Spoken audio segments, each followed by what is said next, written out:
I wanted to make this message for any gal who is just feeling really discouraged and maybe left behind or forgotten. This is specifically a message for the one who desires to be romanced, for the one who longs for a companion, for a husband, someone they can spend the rest of their lives with, for the one who just feels unnoticed, unseen. This message is for anyone who relates to any of those things. I hope that this can encourage you.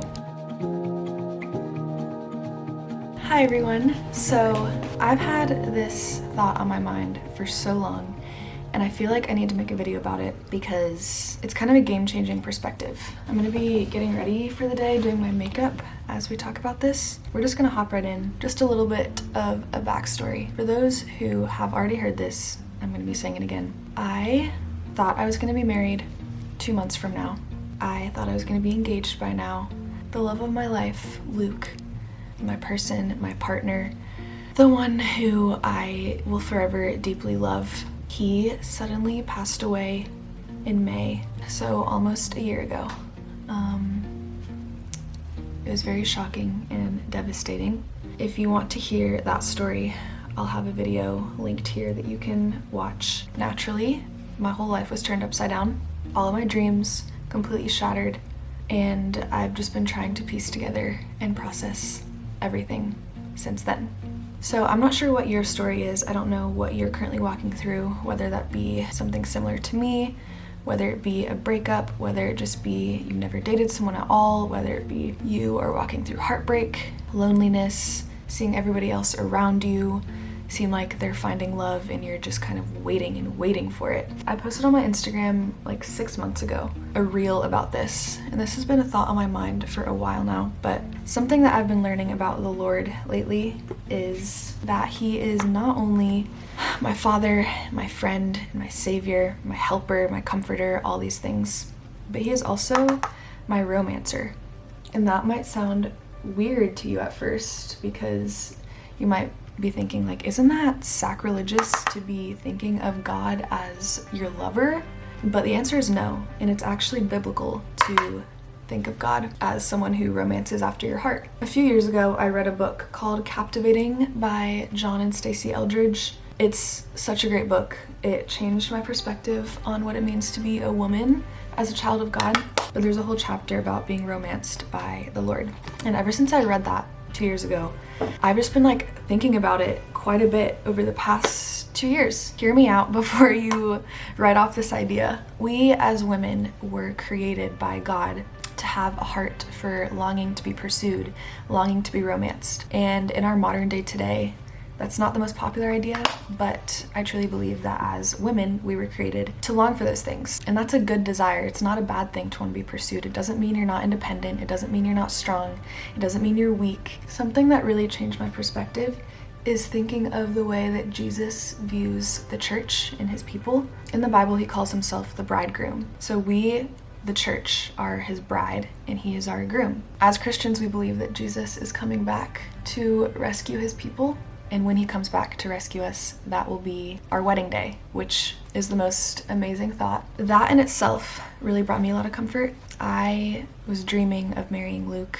We already started planning our wedding. My heart still longs for marriage. My heart still longs to be romanced. My heart still longs for a companion. And when that was just ripped away from me out of nowhere, that desire isn't just gonna disappear. And it just is so hard because I desire companionship and marriage only with Luke because he is the love of my life. So walking through that grief has really caused me to challenge this thought of like, Jesus, if you promise to provide us everything that we need, that means you can fill this void in my heart of longing for that romance in the way that Luke pursued me. If you say that you are everything, fill this void in my heart. And I feel like a lot of us don't think about asking the Lord to fill the romance part of our lives. We can pray to Him about providing us with a husband, a godly man, and everything, but I feel like we often forget that He also can take that place. And obviously it's different because having a person right in front of you is different from a spiritual relationship with the Lord, but the Lord is everything.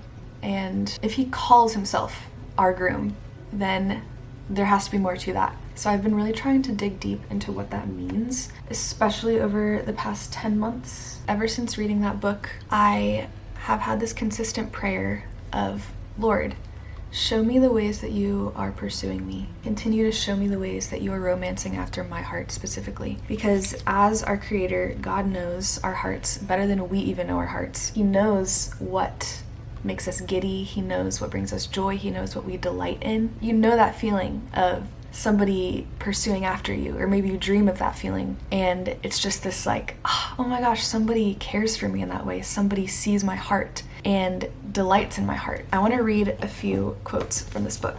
As women, we long to be loved in a certain way, a way unique to our femininity. We long for romance. We are wired for it. It's what makes our hearts come alive. You know that. Somewhere deep down inside, you know this. But what you might never have known is that this doesn't need to wait for a man. So our hearts long for romance. It's how God created them. But it doesn't mean we need a physical human man to be the one to provide that. None of us are promised a spouse. I do believe that if God places a desire for marriage on your heart so strongly, then he will provide that.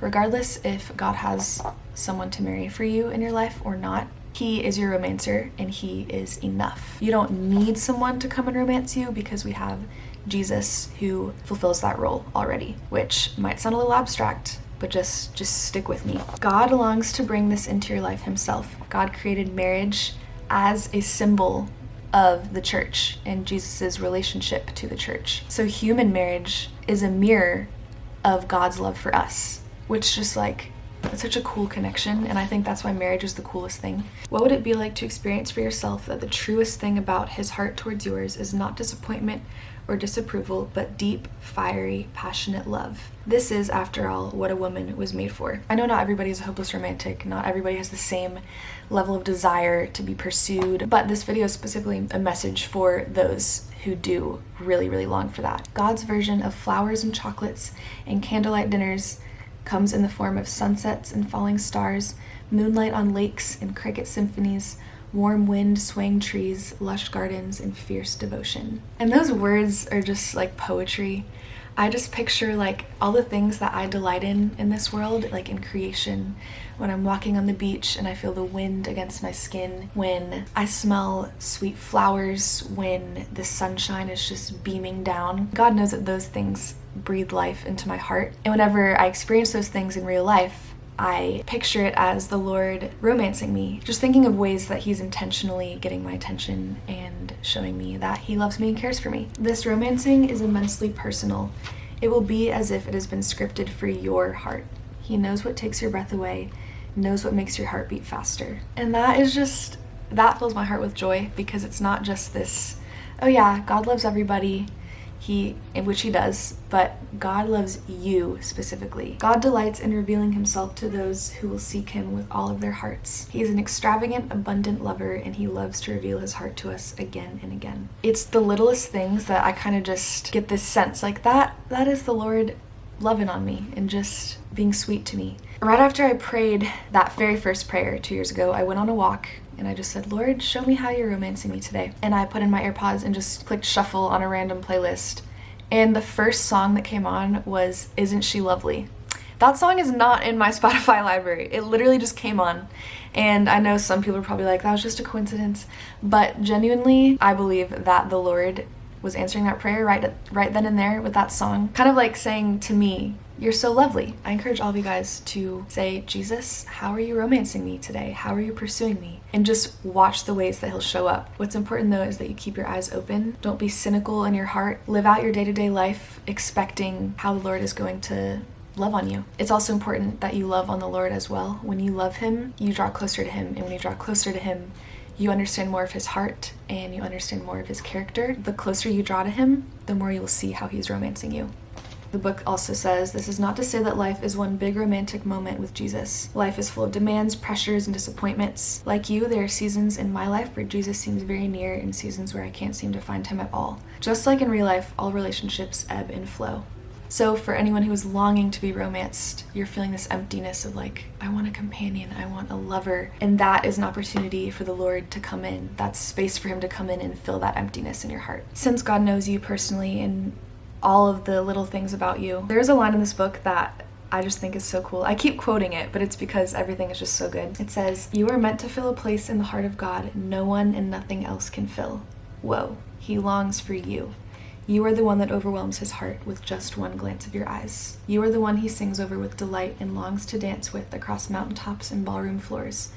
You are the one who takes his breath away by your beautiful heart that against all odds hopes in him." It's so amazing thinking that each of us bring something unique to the Lord through this grief and unimaginable heartache of losing Luke. My heart has just been completely shattered and aching every day, just longing to be seen by Luke. Luke saw me in a way that nobody else on this earth sees me, because our deep love was very personal and intimate and one of a kind. And once that was taken away, I just felt this emptiness and this loneliness that nobody else can see me like he did. Knowing that the Lord holds my heart and knowing that he sees me in a way that nobody else does brings me a lot of comfort. God sees me in the way that I long to be seen. He sees me as beautiful and radiant, and he sees the things in me that Luke saw, which I can't even put into words how comforting and healing that is. But knowing that God provides a deep love and an intimate and a personal love like that is hope that I cling to. I think it's actually really important that God is your lover first, that he is your first love. And if it's in his will for you and he provides a godly man, God will still be your lover even when you have a human partner and lover to do life with at the same time. And even if you don't have a relationship with him, I want you to know he still desires that for you so desperately. He desires for us to take everything to him just as we would take everything to our life partner, our husband. It might make you feel uncomfortable at first to view God in this way, but it is biblical and it is beautiful and it is holy, and it will change everything for you, especially if your heart is longing for that. I want to share something. It might sound a little bit like whimsical and you might not take it seriously, but I feel like one of the ways the Lord pursues me is by sunlight. I was recently going on a walk and I was feeling really down and sad and just aching for Luke. It was just a cloudy, gloomy day to begin with, but I was walking and all of a sudden the clouds open up and a ray of sunlight just beams directly down onto my face. It's like a spotlight through the trees. The feeling of the sun on my forehead felt like the Lord was giving me a kiss on the forehead. And it completely just lit up my soul. I felt seen by God. I felt like it's like I just knew he was doing that for me. That was a way that he was pursuing me. That's happened multiple times with sunlight and other situations. Don't put God in a box on how he can speak to you or how he can romance you, because he's literally God. He can't be boxed in, you know? He can talk to you in a million different ways that are specific to you and your heart. I woke up a couple weeks ago and I was journaling and I randomly just got this overwhelming scent of tulips, which are one of my favorite smells in the whole world. And there were no tulips or flowers in my room at all, like nothing. And I just kept smelling this like fragrance of fresh blooming flowers of springtime, and it filled me with so much joy because God knows that springtime is my favorite and flowers just make me so happy. I just got this like immediate thought and sense in my mind, like this must be like the fragrance of heaven. This must be a small little glimpse of what heaven might smell like. I feel like I really do believe that was God kind of encouraging me, because he knows how much I love the smell of flowers, and it came out of nowhere. And it really just brightened my spirits that day. And it happened again this past week. I was just driving, no flowers in sight, wasn't driving past any flower fields, nothing like that. I was driving downtown and I get that same aroma again of like tulips and fresh flowers. It encouraged me again, and I just felt like that was the Lord brightening my day as a lover would. The Lord has a unique way of pursuing you, and he wants to pursue you. He is over the moon in love with you. And just thinking about that, the fact that Jesus is giddy for me and over the moon in love with me, that just heals my heart just thinking about it. And he does the exact same thing for you. So getting to know him and understanding that love will heal that void in your heart. He can fill that empty void while you still do desire marriage with a person one day. The greatest marriage to ever exist hasn't even happened yet. It's hard for us to imagine the marriage of the church with Jesus, whether it's in this life or in the life to come. We all will have a wedding day as believers. I'm just gonna kind of close it off with one thing. I actually created a playlist on Spotify. It's called My Love, and I listen to this when I need to be reminded that Jesus can fill those longings, those achings inside of me, and it's right here. I'm gonna link it below. You guys should definitely listen to it. I'm constantly adding to it, but all the songs on here are just, I think of them as love songs, as either Jesus singing a love song to me or me singing a love song to him. God is love. He didn't just create love, he is love, and he understands our longing for love, so we should allow him to come in and be that love for us. So I hope this video is encouraging to you. I don't know if I made much sense, but hopefully you guys understand what I've been trying to say. I am praying for all of you guys who are watching this video, that your eyes would be open to seeing the ways that he pursues you and romances you, and that the longings in your heart would be filled by Jesus, that you would look to him to fill every single need. He adores you, he calls you lovely. Let him romance you. Just let him do it, because your heart will light up with this deep joy that can come from nobody else. I love you guys, and I will talk to you in my next video.